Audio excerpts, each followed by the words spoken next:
Isaac Ledeen. I'm the board president of the McMinnville City Club, and today we have what should be a very thoughtful and insightful presentation by a couple of our local McMinnville officials here. A couple housekeeping, just want to mention our upcoming programs. The rest of our season goes as follows. Next month we have Ty Marshall, who will be discussing the Pacific City and the Dory fleet. You may have seen some press or other items about the giant project that Linfield did on the Pacific City Dory fleet and the history of it and the importance of it. That should be very interesting. In March, we have Miriam Vargas Corona speaking about Unidos Bridging Community. That will be followed by Miles Davis, the new president of Linfield College. In May, we'll have Linfield Professor Nicholas Bucola, who will be speaking on civility. And we will be wrapping up our 2018-2019 season with Judge Ronald Stone, who just recently retired, speaking on justice, reflections on a career. We also have tentatively our first pub chat scheduled, details to follow, but tentatively that will be in March, and that will be from representatives of the McMinnville Celtic Alliance, speaking on the history of Highlander games and Celtic culture in general. If you didn't make it up to the inaugural Celtic Festival last year, it was a really great first event, and they have a lot of success ahead of them.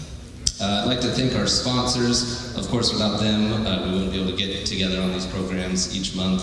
Our gold sponsors are Cellar Ridge Construction, J.L. Kiff Vineyard, Chemeketa Community College, Columbia Bank, McMinnville Area Chamber of Commerce, On Point Community Credit Union, First Federal Savings, Gormley Plumbing and Mechanical, and Larson Motors. Our silver sponsors are First American Title Insurance, Payne West Insurance, and the News Register. And our cultural trust sponsors are Stephen Rupp, Philip and Phoebe Newman, and Dan and Mary Corrigan. How about a round of applause for all of our sponsors?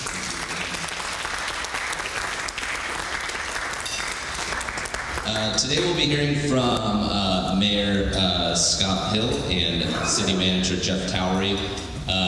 First off, well, this was originally going to be a State of the City address. This is more of just a city address that's going to be focusing on a little bit on urban renewal and on the long-term strategic plan titled MapTown 2032. The State of the City will be part of the Mayor's Awards that will be held January 29th over at the Civic Center, and City Club is going to be a part sponsor of that, and the Mayor will be speaking a little bit more on that. If he's ready, did you have enough time to get your lunch? Or? Okay, he's good to go. So first we'll be hearing from the Mayor just a little bit, and then Jeff will come up and speak on strategic planning, and they want to make sure to give plenty of time for a Q&A at the end of this, so be thinking of good questions to ask them, and I'll be roaming around at that time with a microphone for anybody that wants to use a mic to ask their question. So without further ado, I'd like to introduce the Mayor, Scott Hill.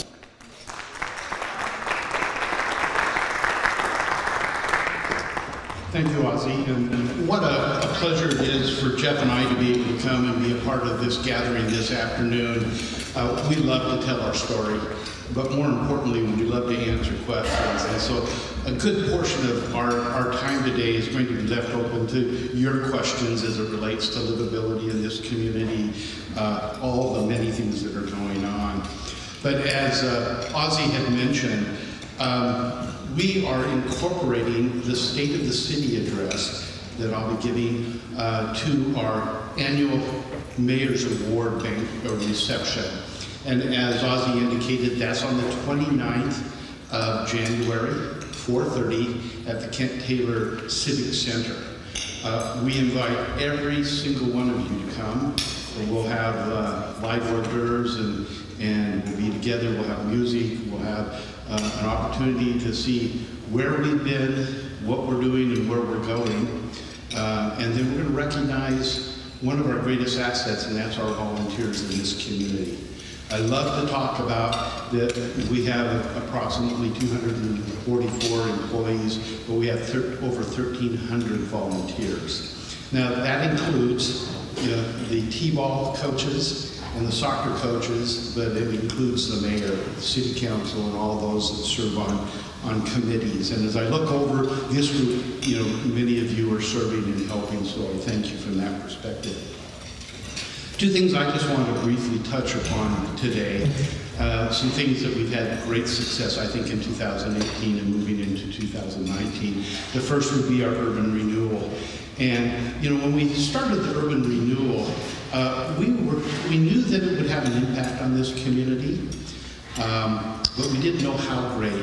We anticipated it was going to be a 20-year urban renewal that would bring approximately $30 million to the process of upgrading the urban renewal district.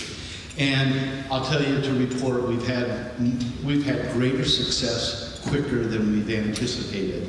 The Abacus Hotel was completed in April of 2018, and that was a $6 million project that had been a parking lot, and look at what it is today. It was new construction, and we've already seen the impacts in our community. We estimate in the future that it will generate over $2 million a year into our local economy. And that's just one example. We have other examples out on Alpine, the Mac Market, the old Huber shoe grease building. And if you've been by that, you're seeing some phenomenal building that's going on in and around that. And when we have the end product, you're all going to want to be a part of that. But to summarize, we've done a total, or we've awarded 5 grants, 2 loans for a total of $189,650 towards a private match of $2,275,800. And so we're using those monies appropriately to drive private investment and growth within our community. I'm so excited to see what's going to happen in the next 5 years in the downtown and Alpine and the Northeast Gateway area. Now, the next thing that I would like to talk a little bit is about something that you allowed us to do as a city, and that's a transportation bond. And I remember when we were putting that together, we replaced the transportation bond, so we didn't add any new taxes to you. But when we were putting that together, one of the hardest things I think we had to deal with is what projects did we want to become involved in and the impact that those projects would have on this community. And so let me just talk a little bit about some of the successes we've seen so far. This year we finished the upgrades to 5th Avenue, and that's between Lafayette Avenue and Adams. That was a $6.9 million upgrade. And if you're like me, I use 5th Street quite a bit. It's a straight shot, the pavement's great, and one of the reasons we did 5th Street upgrade was to take some of the traffic off of 3rd Street and make it much more travelable, and so it's a straight shot. I think we've had some great success with 5th Street. We've completed improvements on 2nd between Adams and Cowles.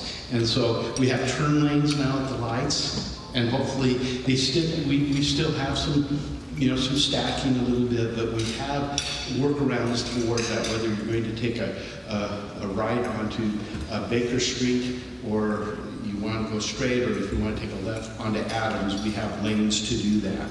We also are doing sidewalk extensions along 1st and 2nd, and we're coming to a very close to the conclusion of that. That'll make our streets safer for people that are walking and trying to get around the downtown area.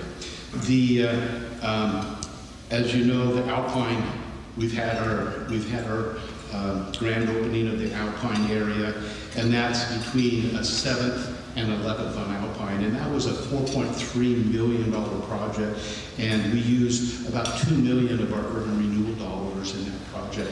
And so today, you can go up and down Alpine and you can envision what might be happening there. And again, with the Mac Market going in and some other properties that are being developed, you're seeing a much cleaner, more inviting area for to go.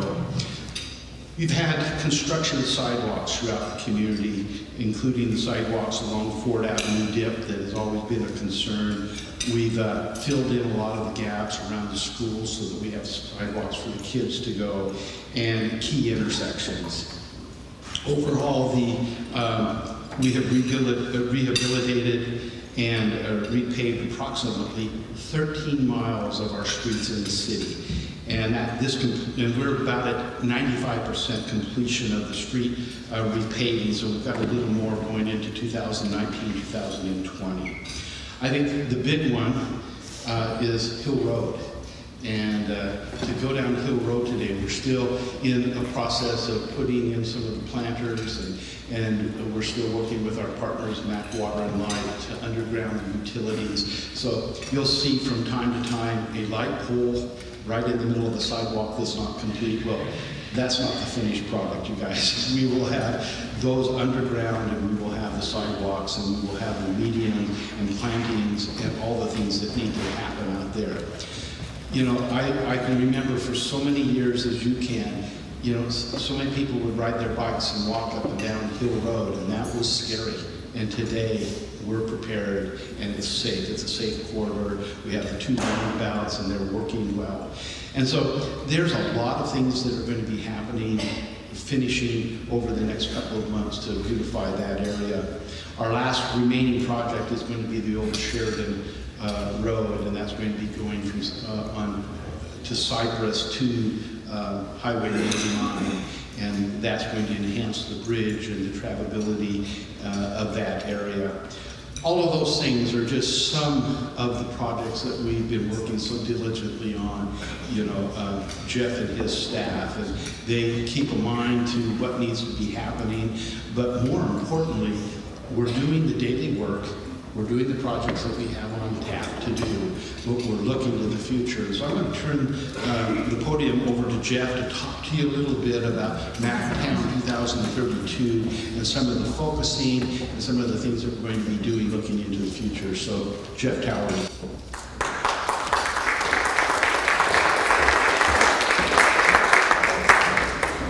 Thank you, Mayor. Thanks, Ossie, and the whole City Club. We really appreciate the opportunity to speak with you today. I'm going to talk for a few minutes about our strategic planning effort that we've coined MacTown 2032. There's a handout on the table, no quiz, but look at it at your leisure. This project has been underway for about a year. Tonight we expect the council to adopt the final strategic plan, and over the course of this year we have engaged about 130 volunteers, some of whom are sitting in the room right now to serve on focus groups and committees and task forces. We have also engaged well over 1,000 people in town halls and drop-in meetings and survey and online comments.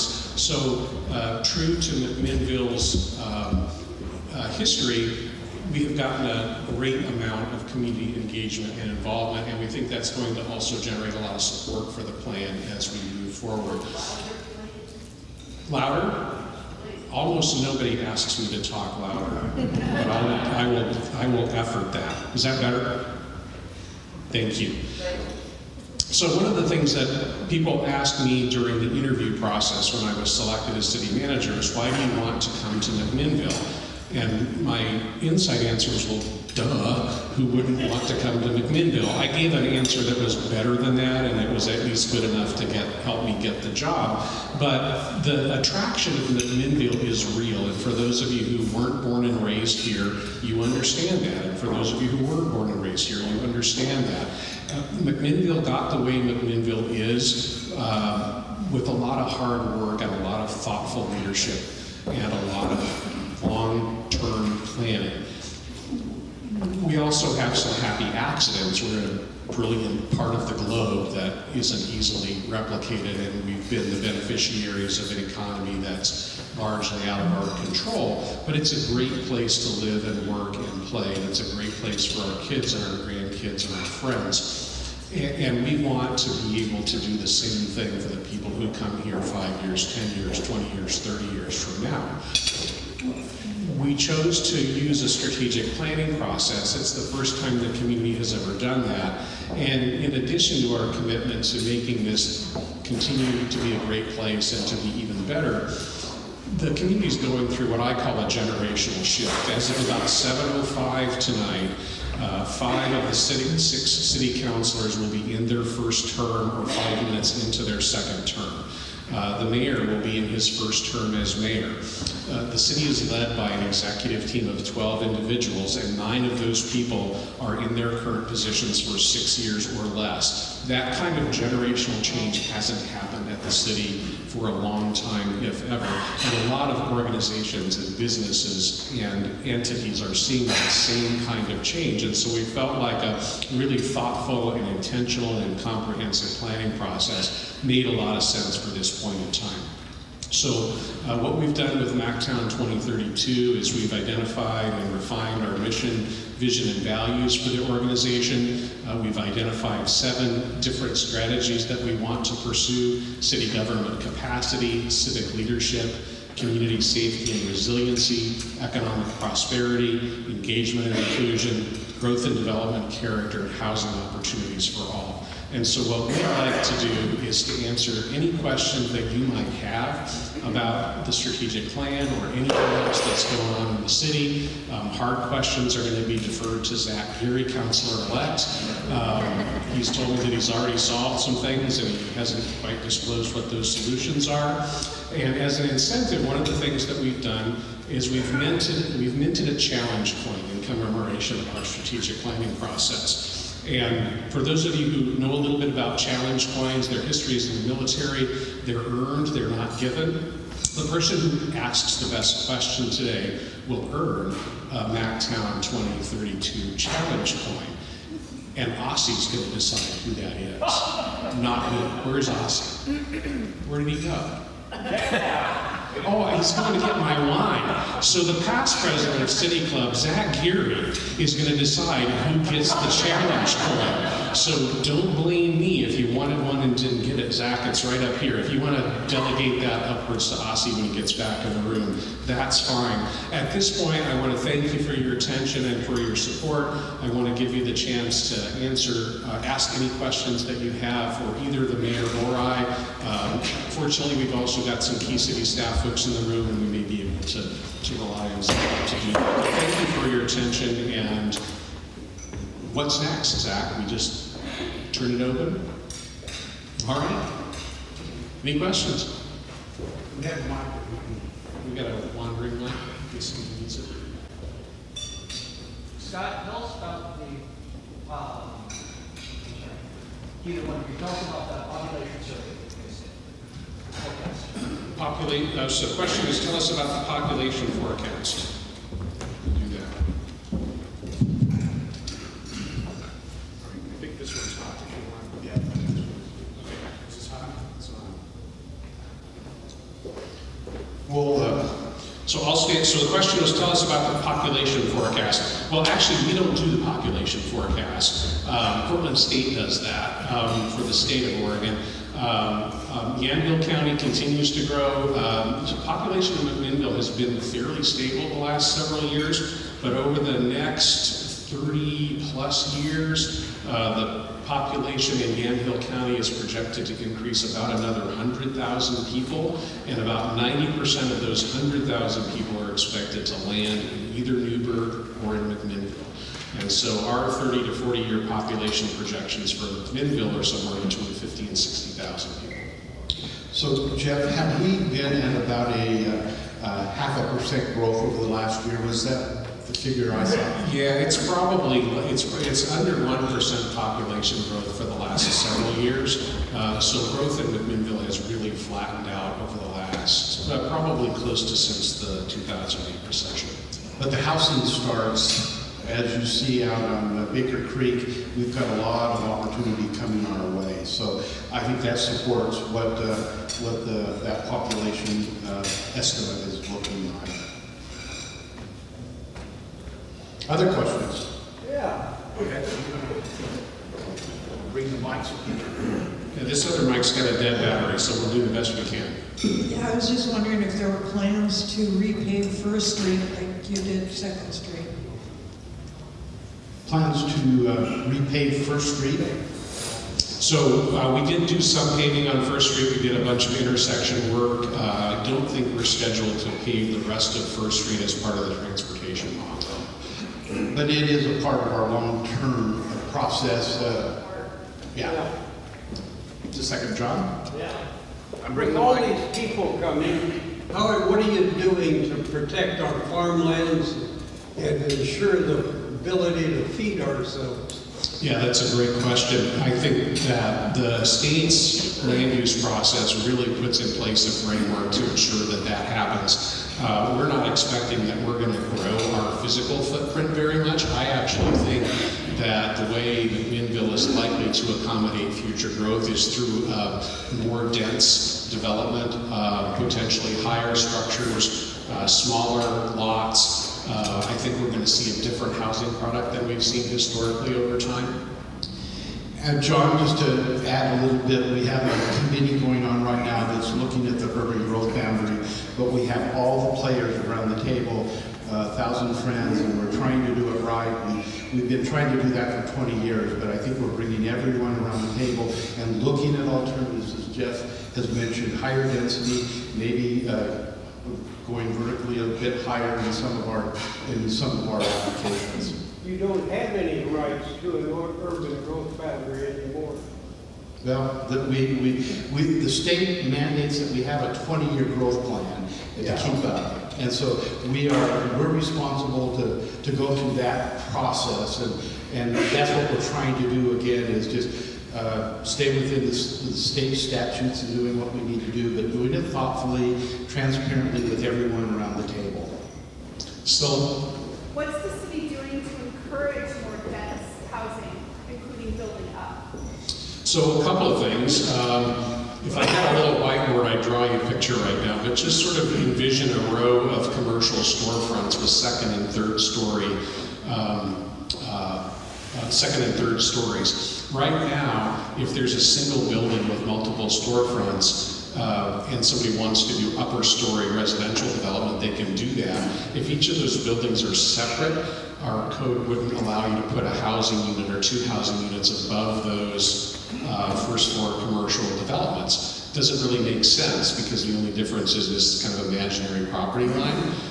Last month, the city adopted a new development code that would allow that kind of upper story housing to be developed over commercial properties, whether it's an individual large building or whether it's a series of small buildings. In addition to that, the Baker Creek South subdivision, which is under construction right now, has a significant number, I'm forgetting the number of units. They're building essentially two-story stacked residential property on very small lots, 38 to 40 feet frontage lots. And so you're going to see more compact, smaller housing type in that development than McMinnville has historically seen. We've also seen, while the single-family dwelling permit volume is relatively small right now, we are seeing about, I think, close to 300 apartment units in various stages of the planning and building process. So we're going to see some additional rental properties. Yes, ma'am. Will you limit vacation rentals in those situations so that residents have the opportunity to actually do long-term rentals? Yeah, we actually already have done that. Yeah, I just wondered if you do new housing, it will extend into that direction. So vacation rentals do exist in the community, but it's less than 2% of our housing stock right now.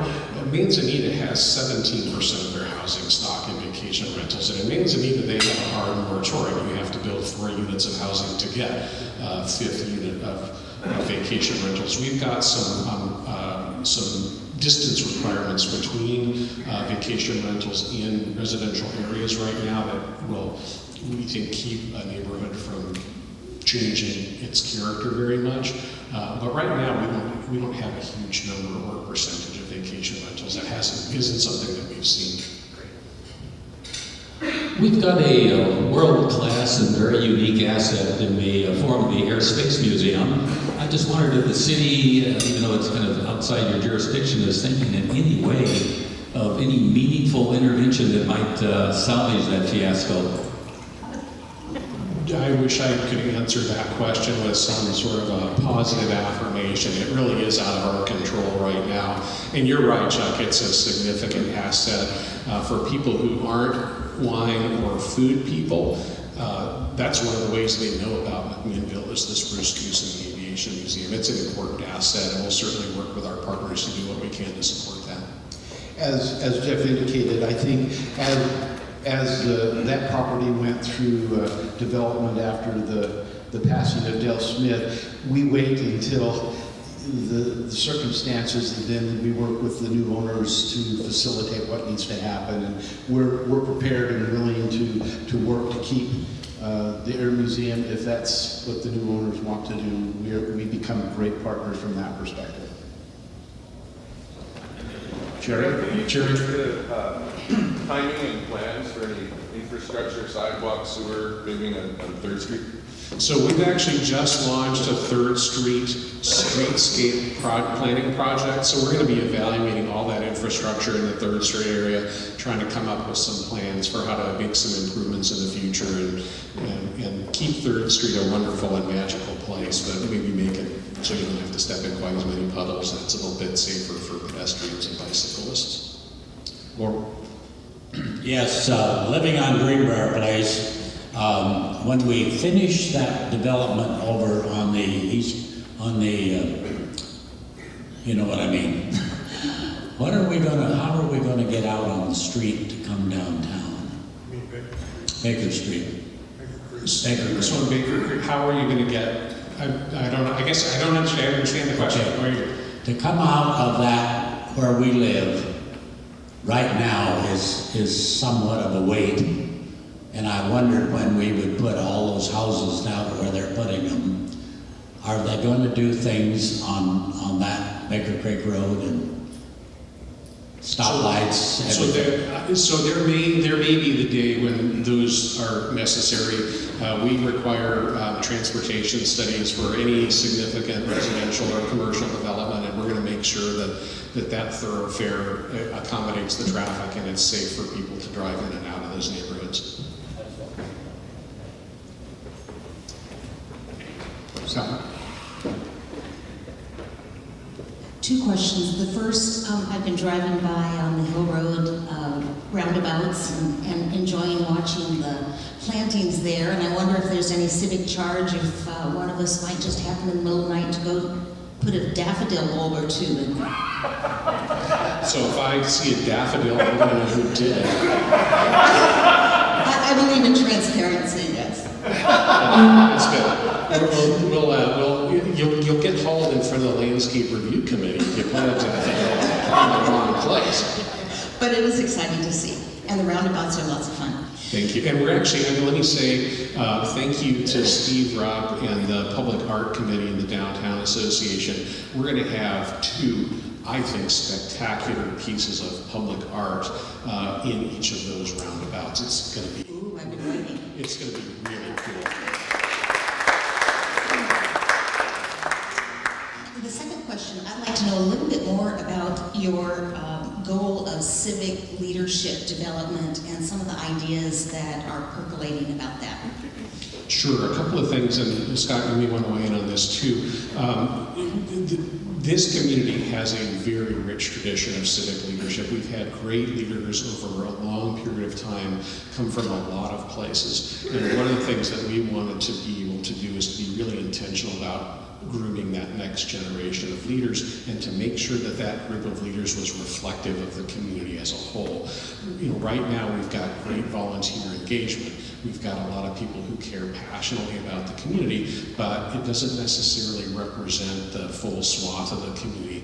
Our committees and commissions tend to be a little bit older than normal. They tend to be a little bit more pale than the community as a whole. We generally have a difficult time recruiting Latina members to communities and activities. We have a tough time filling citizen at large positions. Often our committees are overrepresented with business interests, and that's not necessarily a bad thing, but citizens at large have their own perspective. And we have a tough time recruiting youth members often. So we want to make sure that we continue to keep people engaged, but we want to do it in a way that's reflective of the whole community. So partly working with our partners and people who are actively engaged in some of those other subpopulations of McMinnville is really important, and being really intentional about talking about leadership opportunities out in the community as well. Mayor. We have taken a very proactive role in reaching out, and so when we have opportunities and when we see people that want to be engaged, either myself or members of the council or Jeff have sat down and shared with them the process, because I think sometimes the process is not known how to get engaged. And we're looking at a part of the strategic plan of possibly coming up with some training to help in that avenue. I know I was earlier in the year I was a part of the Table of 12 where we gathered around and we talked a little bit about having more diversity within our city. And I've got a project that I'm going to be taking from there that talks about bringing a leadership and developing that and getting much more diversity in our volunteer positions as it relates to policy and procedure. So Ossie, I gave you an assignment while you were out of the room. You and Zach have to collaborate to give a challenge point to whoever asks the best question today, so I hope you've been paying attention. Okay. That one has a low battery. Dan? Question to the back. Dan.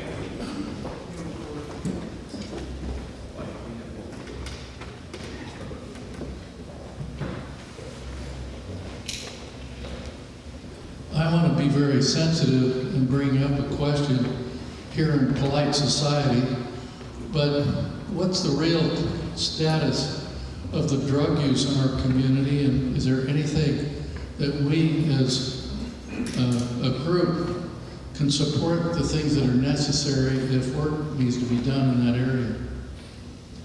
So I don't have the statistics right at hand. I think that for so big picture in terms of crime and criminal behavior, McMinnville is a pretty safe place to be. We have seen a consistent decline in violent crime. When we do see a violent crime, it gets a lot of coverage, and it should, but it's still relatively rare. In terms of nonviolent crime, drug use, car clouds, those kinds of things, we see too much of that. We don't see a disproportionate amount of that. So we're working hard on that. We've increased the size and how we do police patrol in the community. We've increased the training and the resources available to our law enforcement personnel. We try to work with service providers that provide drug and alcohol abuse and interdiction. Our county has a great health and human services program, and there's a small but strong and mighty network of nonprofits in our community who are working on those kinds of issues too. But it's a challenge that every community has, and it's agnostic to size and location, unfortunately. But we do see it. Jeff, I'll add just a little bit.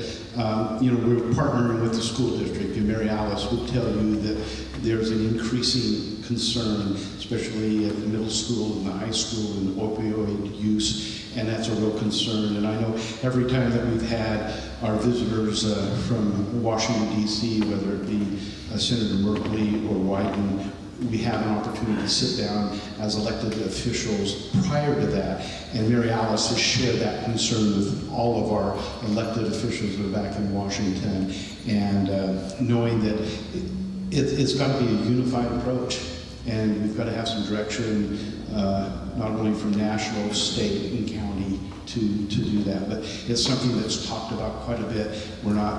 Our head is not in the sand, so to speak, and we're having those dialogues with the school district. Anyone? Scylla? Thank you. I have two questions. It's probably not okay.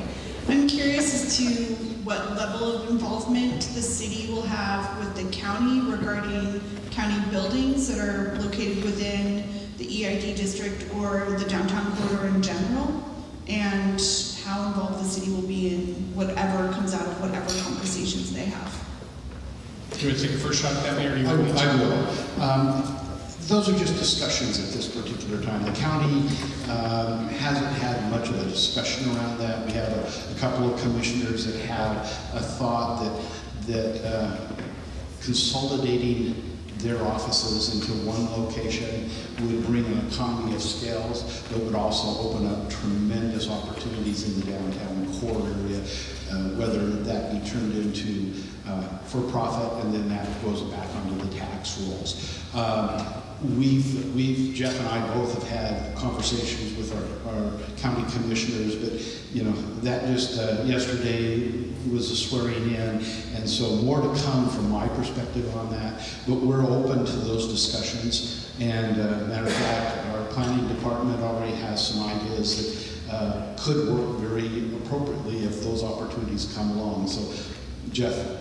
Sure, a couple of things. So just in terms of specifically working with our colleagues at Yamhill County, I had a meeting on Friday with the new county administrator, and we talked substantially about facilities, not just downtown, but publicly owned facilities. I think that a healthy and vibrant downtown has a strong civic presence. I think that's really important, and I think the research bears that out.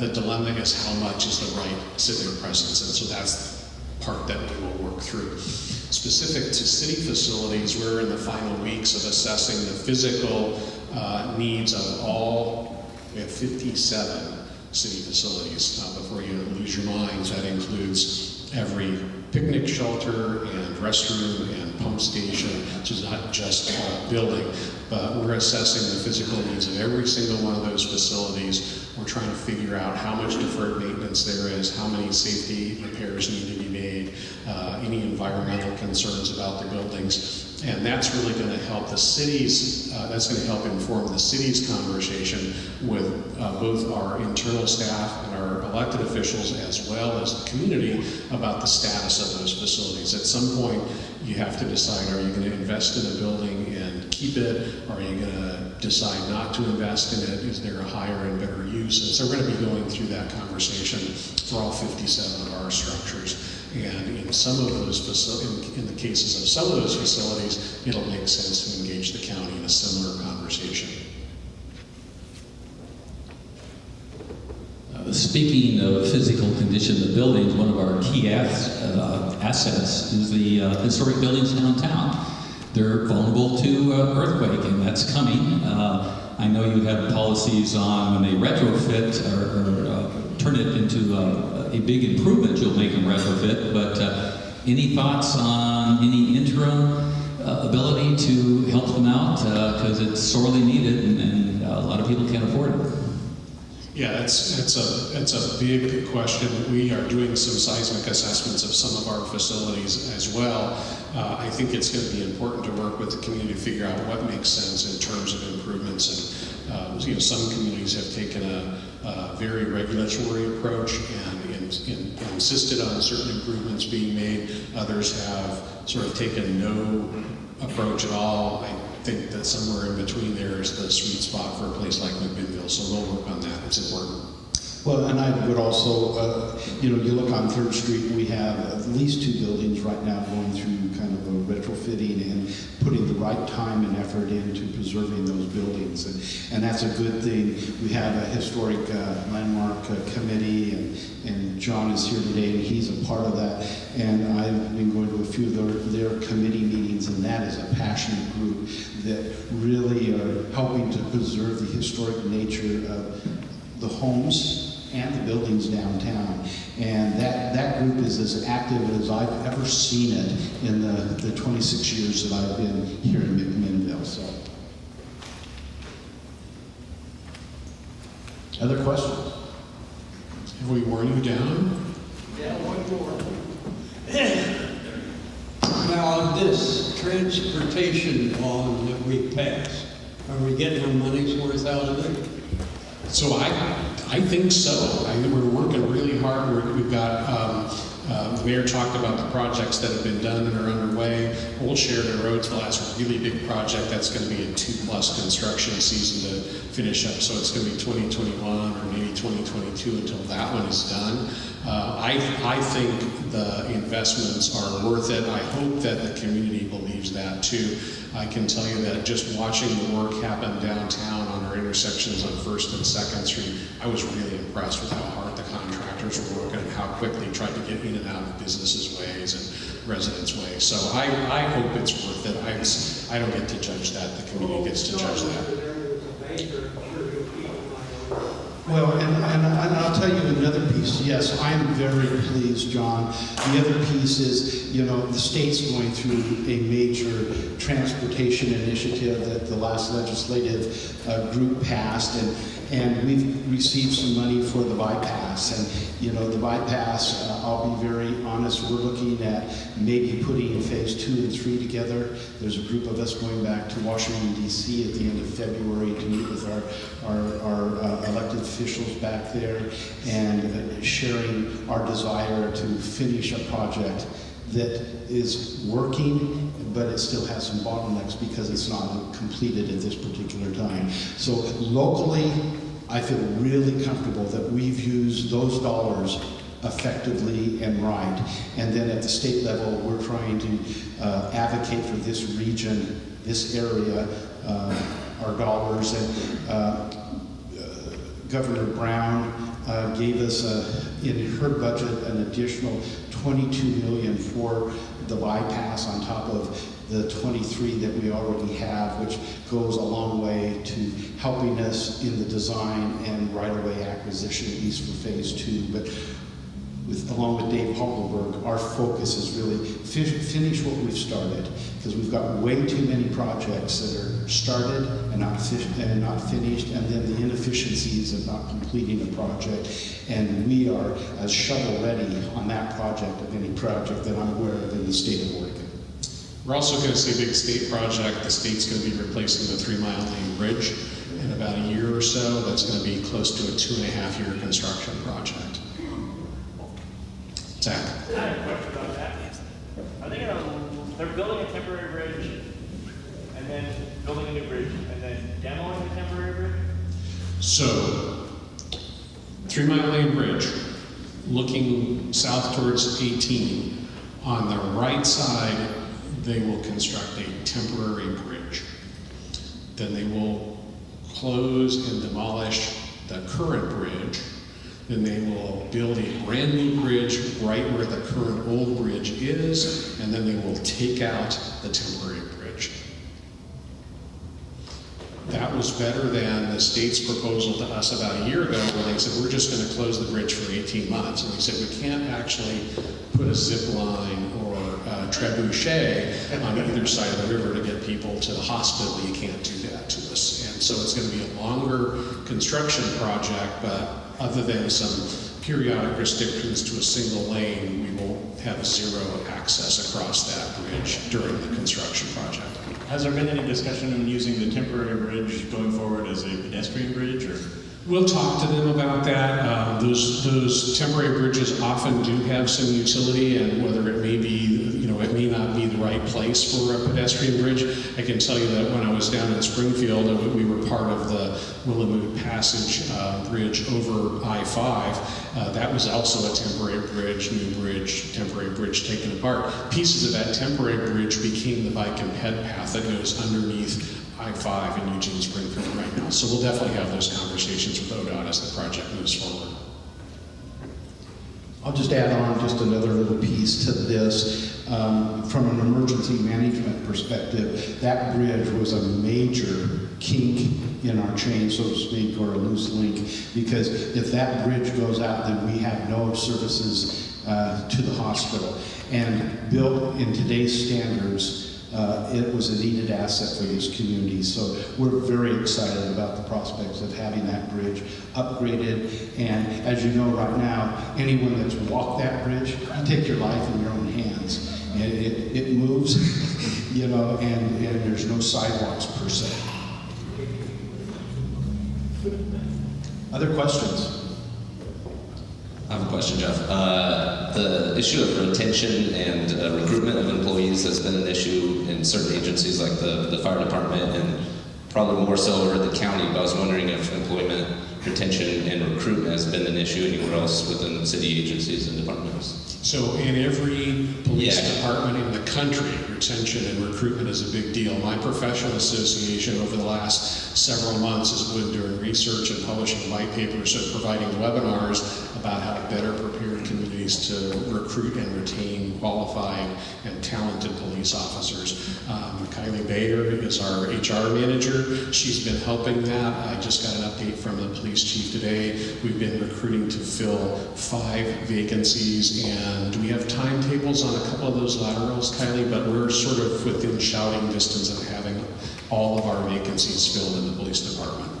Yeah, I think out of the 5, at least 2 or 3 have passed their background, so they are heading this way. We have some people coming from North Carolina and from Kansas. We're going to get some transplants to come out here. It's pretty exciting. Thanks, Kylie. Kylie's goal was to not be on television today. And I'm going to address that a little bit also. One of the greatest concerns, and I'll talk a little more about this at the state of the city, but one of my greatest concerns was the morale and the direction that some of our employees were feeling. And I think today we have as good a morale and great leadership in our city, and Jeff's been a part of that. I feel as a mayor, I feel very strong that we have one of the strongest city governments in the state. And I travel quite a bit. I talk to all the mayors. We meet often. And to hear some of the problems that they have to deal with and who we have and the direction that we're going, I can look you straight in the eye and say, we're doing a great job. And I thank our department heads. I thank Jeff in his recruiting efforts and the council for putting a lot of focus towards that. Any other questions? Well, are we ready to give out the challenge coin? Ozzy, don't make a mistake. Thank you so much for your time and attention today. I don't know if I'm ready to give that challenge coin. I missed the first few, so do we have any nominees for the best question of the... I nominate Ozzy for the... No, I can't go with myself, but thank you. How about, well, and not just because he's one of our sponsors, but how about Mr. Dan Corrigan back there gets a challenge coin? All right, well, thank you again so much for everybody for coming out. I hope to see you next month at the talk again. That's going to be about the Civic City Dory fleet, and I hope you had a wonderful start to your 2019, and we'll see you again soon. Thanks a lot.